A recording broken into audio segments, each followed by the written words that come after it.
Hello everyone, welcome my YouTube channel. Ukraine needs victory over Russia, in particular in energy sphere. President Zelensky, dear Ukrainians, I wish you health. Today I held a big meeting on the energy situation. The participants were government officials, the office, energy companies, and the state emergency service. The topics were diverse. It was recovery of damaged objects, protection of generation, ensuring people's access to energy. The state of nuclear and hydrogen generation was analyzed separately, as well as the situation at the Zaporizhzhia nuclear power plant and the Kakhovka hydroelectric power plant.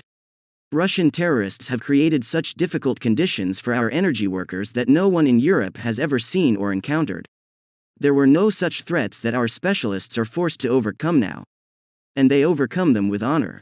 I thank all the workers in the energy sector, our rescuers, repair crews, representatives of local governments, private companies who work efficiently enough to maintain the stability of our energy system despite all threats. In many cities and regions of Ukraine, emergency blackouts happen, power consumption has to be limited. But we all have to remember one thing: we need victory over Russia in the energy sphere as well. No matter what the enemy does, our task is to break its plans and protect Ukraine. And this is not just someone's task, it concerns not only energy workers or anyone else. Conscious energy consumption is now needed by all Ukrainians. Please choose your own scheme for limiting electricity consumption while there is a shortage in the general power system. The situation on the front line has not undergone significant changes. The fiercest battles are in Donetsk region, Bakhmut direction, Avdiivka. The craziness of the Russian command is now most visible there.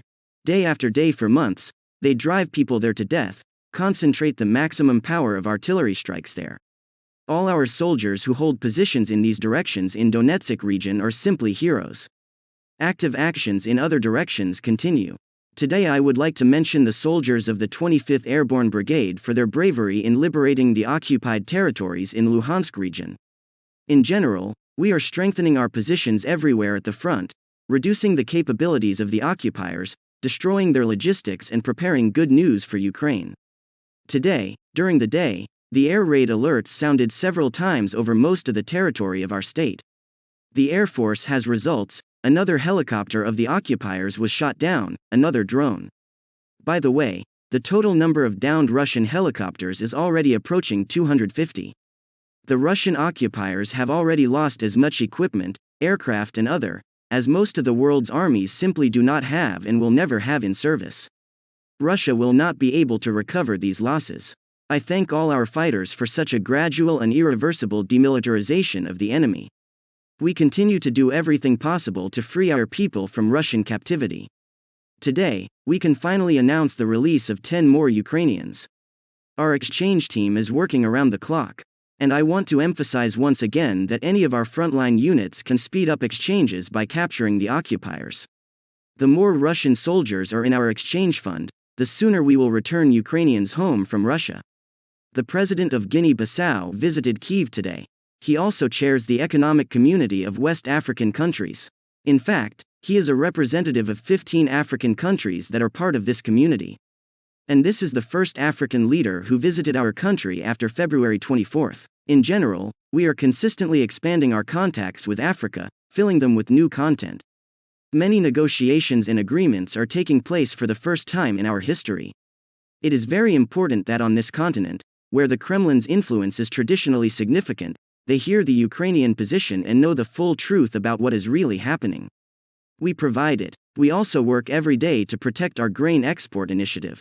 It is obvious that Russia intends to exacerbate the global food crisis again, to bring back the threat of large-scale famine. And this, in particular, is the responsibility of all our partners, after all, to guarantee food security and end this dirty Russian game with hunger. Today, due to deliberate Russian inhibition of our food exports, the number of ships waiting for the opportunity to meet contractual obligations is already 175. And this is not just some trade problem. This is the deterioration of access to food for millions of people and the threat of an even greater increase in the prices of essential products on different continents, both in Africa, and in Asia, and in Europe. If, after all, Russia succeeds in the negative scenario, it will end in a new large-scale migration crisis.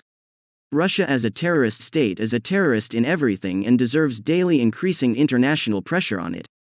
I am grateful to those leaders and those politicians who understand and ensure this. I am grateful, in particular, to the Senate of Poland, which decided to officially recognize Russia as a state sponsor of terrorism. And such decisions should be adopted by the majority of the countries of the world. Russia itself, by its actions, leaves no alternative. I thank everyone who helps us fight against Russian terror. Not only Putin behind genocide. Entire Russia should be also tried for utmost crime. Diplomats and international lawyers often call genocide the crime of all crimes. It is considered to be the utmost crime, being more grave than any war crime or crime against humanity. But this also means the most difficult and demanding standards of proof apply to accusations of genocide. It is not for nothing that since 1948, when the Convention on Genocide came into force, no state has been convicted of genocide. For example, after the wars in the Balkans, which were accompanied by acts of ethnic cleansing and genocide, military and civilian leaders, including the ex-president of Yugoslavia Milosevic, were on trial at the International Court. Several were sentenced for committing genocide. However, the attempt to prove the guilt of the state of Yugoslavia was a failure. The court acquitted it. Taking into account the Balkan experience, Ukraine is wary of a potential defeat in court and has not yet dared to initiate a case of genocide against Russia. This seems to be excessive caution on Kyiv's part. In recent months, the world has come to believe that Russia committed genocide in Ukraine, and most importantly, that genocide is the result of the entire state machine of the Russian Federation. This understanding has emerged even in Germany, which is cautious about acknowledging genocide, as we learned at the International Conference, International Law Against Genocide, in Berlin these days. Every single European panelists agreed that Russia committed genocide in Ukraine. The discussion was focused on what stage of the crime of genocide we are at. So Russia could become the first state convicted of genocide, or the second, because another genocide trial is currently underway in the court. Good day to everyone.